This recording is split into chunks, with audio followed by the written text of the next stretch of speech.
"Can I share this table?" asked the one-legged girl to the single dad.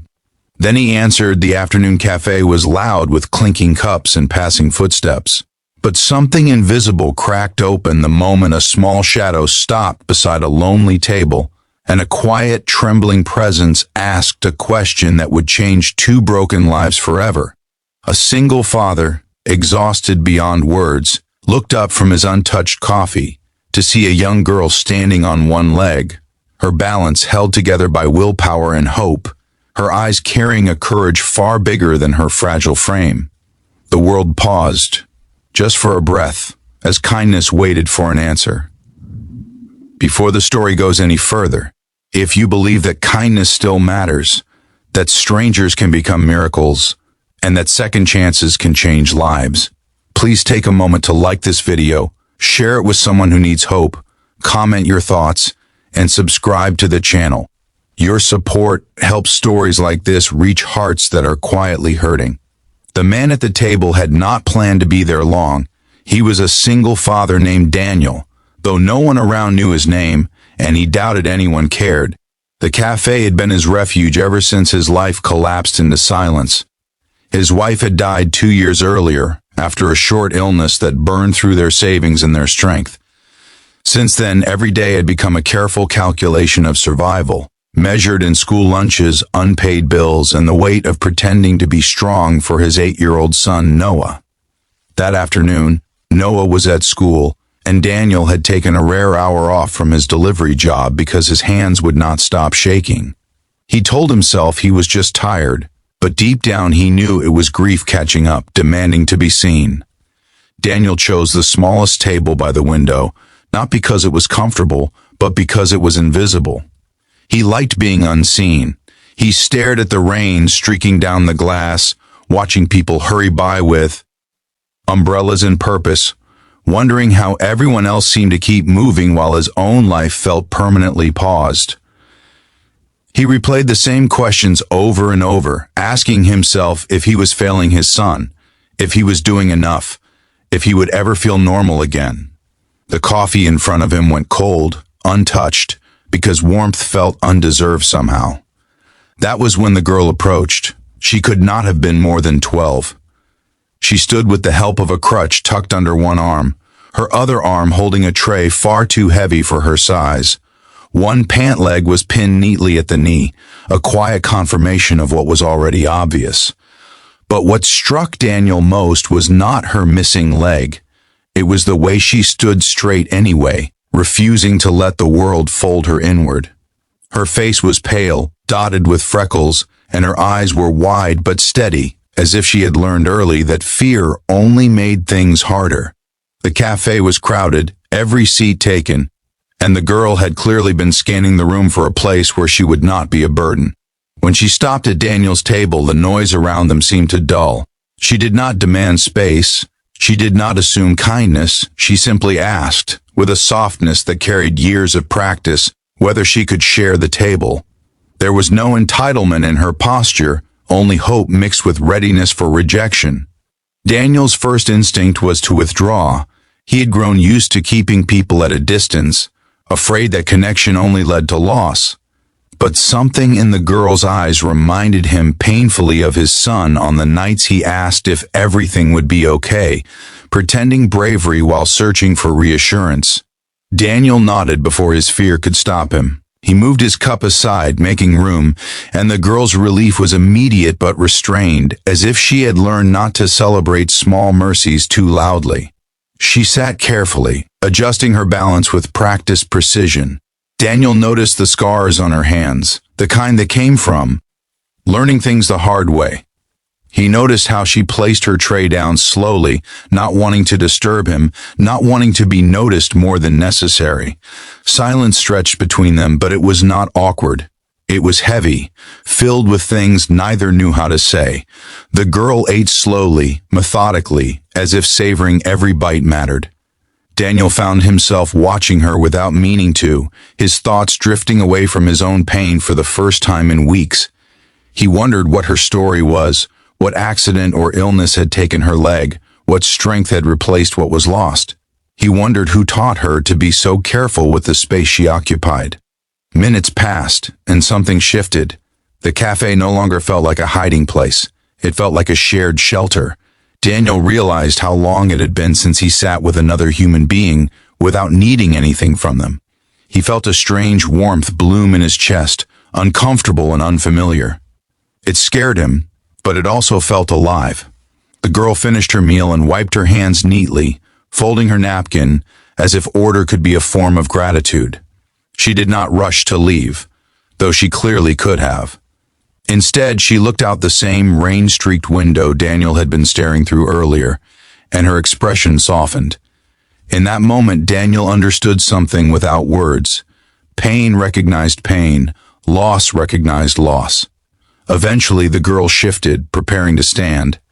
It was then that Daniel noticed her bag had tipped over, spilling a few worn notebooks onto the floor. Without thinking, he stood quickly to help, but the sudden movement made the chair scrape loudly, drawing attention. The girl froze, her shoulders tensing, bracing for the familiar stares. Daniel felt a surge of anger at the world for making her feel that way. He gathered the notebooks gently and placed them back in her bag, careful not to rush, careful not to make it feel like charity. As he handed the bag back, their eyes met again, and something unspoken passed between them. Gratitude, yes, but also trust. Daniel realized he was smiling, genuinely smiling, for the first time in what felt like years.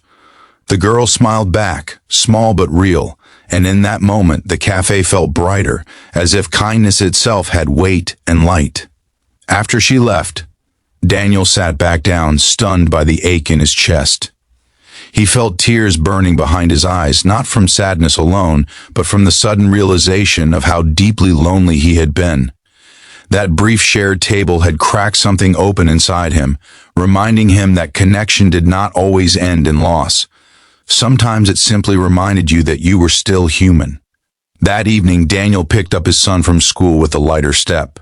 He listened more closely, laughed more easily, and when Noah asked why he seemed different, Daniel struggled to explain that sometimes hope came in unexpected forms. That night, after Noah fell asleep, Daniel found himself thinking about the girl again. He wondered if she had family, if she felt safe, if anyone reminded her that she did not need to apologize for existing. Days passed, then weeks, and Daniel returned to the cafe whenever he could, half hoping, half expecting to see her again.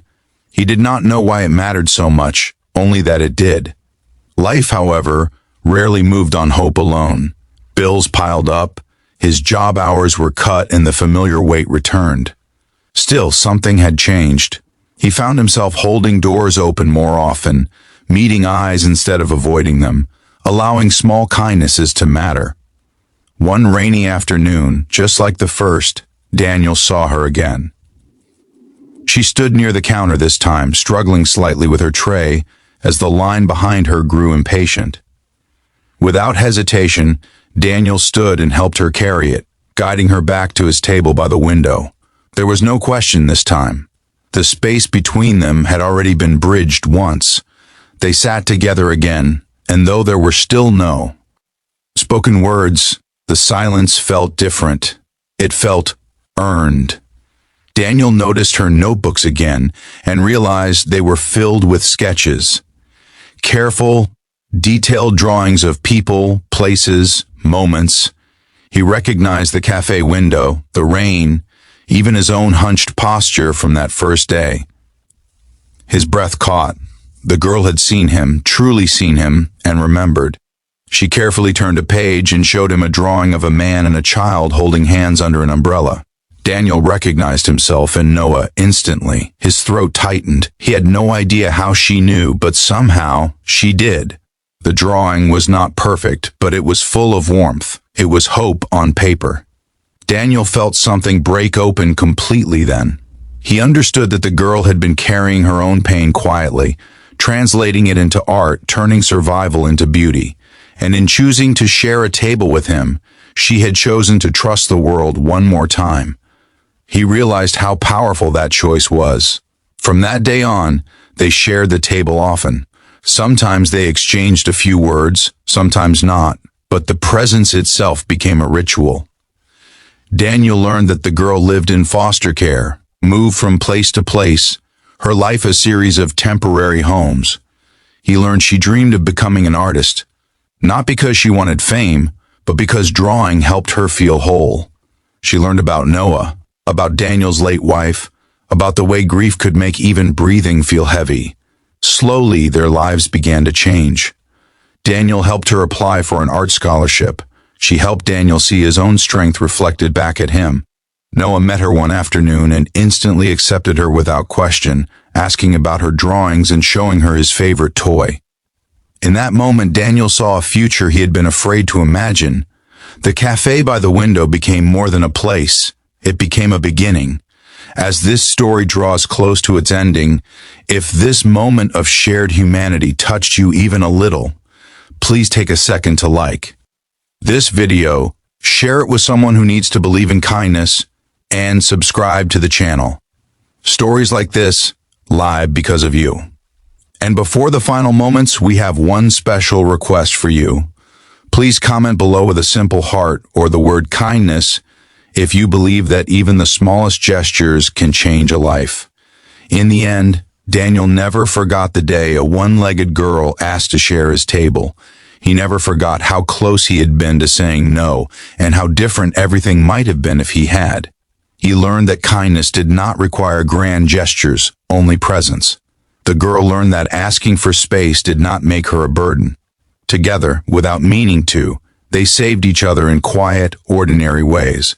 And somewhere between rain-streaked windows and cold cups of coffee, two broken stories found a place to sit, breathe, and begin again.